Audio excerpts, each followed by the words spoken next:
ഇത് 108 ഉപനിഷത്ത് ഗ്രന്ഥങ്ങളുടെ സമാഹാരമാണ്. ഈ സമാഹാരം നിർവഹിച്ചിരിക്കുന്നതും സംസ്കൃതത്തിൽ നിന്ന് മലയാളത്തിലേക്ക് പരിഭാഷപ്പെടുന്ന ഡോക്ടർ വെങ്ങാനൂർ ബാലകൃഷ്ണൻ. മുഴുവൻ ഉപനിഷത്തുകളും ഇതിലുണ്ട്. നമുക്കറിയാം, ഉപനിഷത്തുകളിൽ ഏറ്റവും പ്രധാനപ്പെട്ട ഉപനിഷത്ത് ഗ്രന്ഥങ്ങൾ എന്ന് പറയുന്നത് 10 ഉപനിഷത്തുകളാണ്. 108. അതിന് ദശോപനിഷത്തുകൾ എന്നാണ് പറയുക. ഈ ദശോപനിഷത്തിൽ തന്നെ പ്രധാനപ്പെട്ടതാണ് ബൃഹദാരണ്യകോപനിഷത്ത്. ഈ ബൃഹദാരണ്യകോപനിഷത്തിലെ 6ാം അധ്യായത്തിലെ ബ്രാഹ്മണം 4ാം ബ്രാഹ്മണത്തിലെ 17, 18, 19 ശ്ലോകങ്ങൾ, മന്ത്രങ്ങൾ എന്താണെന്ന് നമുക്ക് നോക്കാം. ഇതിന് ബ്രാഹ്മണം എന്നാണ് പറയുക ഈ മന്ത്രത്തിന്.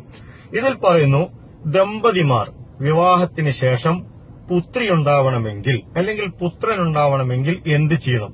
അപ്പോ ഗോമാംസം ബൃഹദാരണ്യകോപനിഷത്ത് പ്രകാരം കഴിക്കാമോ, കഴിക്കാൻ പാടില്ലേ? ഇത് ദേവലോകത്തുള്ള കാര്യമല്ല. ഭൂലോകത്ത് ജീവിക്കുന്ന ദമ്പതിമാർക്ക് കുഞ്ഞുണ്ടാവണമെങ്കിൽ ഗോമാംസം കഴിക്കണോ, കഴിക്കണ്ടേ? കഴിച്ചാൽ വല്ല ഗുണവും ഉണ്ടോ? നമുക്ക് നോക്കാം ഈ ഉപനിഷത്ത് എന്ത് പറയുന്നു. ഇതില് 17ാമത്തെ ശ്ലോകത്തിൽ പറയുന്നു, അധയ ഇച്ഛേത് ദുഹിത മേ പണ്ഡിത ജായതേ എന്ന് പറയുന്ന ശ്ലോകമാണ്. ഇതിന്റെ അർത്ഥം ഇങ്ങനെയാണ്: പാണ്ഡിത്യവും വിവേകവും നിറഞ്ഞ പുത്രിയുണ്ടാകണമെന്നും ആ പുത്രി 100 കൊല്ലം ജീവിക്കണമെന്നും ആഗ്രഹിക്കുന്നവൻ എള്ളു ചേർത്ത അരി വേവിച്ച് നെയ്യ് കൂട്ടി പുരുഷനും സ്ത്രീയും ഭക്ഷിക്കണം.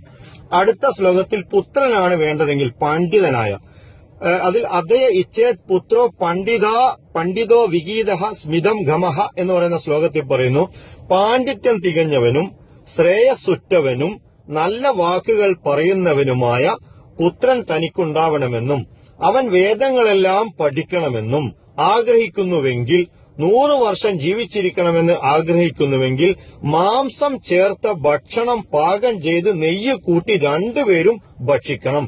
മാംസം ഉക്ഷത്തിന്റെയോ ഋഷഭത്തിന്റെയോ ആകാം.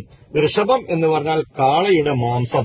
അപ്പോ നല്ല ബുദ്ധിയുള്ള, വേദപണ്ഡിതനായ, ഓജസ്സുള്ള, ശ്രേയസ്സുള്ള, സുന്ദരനായ പുത്രനെ ദമ്പതിമാർക്ക് ലഭിക്കണം എന്ന് ആഗ്രഹിക്കുന്നുണ്ടെങ്കിൽ കാളഭക്ഷണം കഴിക്കണം എന്നാണ് പറയുന്നത്. നമുക്കറിയാം, ഇത് ഭൂമിയിലെ ജീവിക്കുന്ന മനുഷ്യന്മാരോട് ഈ ഉപനിഷത്ത് ഗ്രന്ഥം പറഞ്ഞിരിക്കുകയാണ്. അപ്പൊ ഇതിൽ വിശ്വാസമുള്ള ആളുകളെ ഈ വിശ്വാസം അനുസരിച്ച് പ്രവർത്തിക്കുന്നതിന് നാം എന്തിനാണ് തടസ്സം നിൽക്കുന്നത്?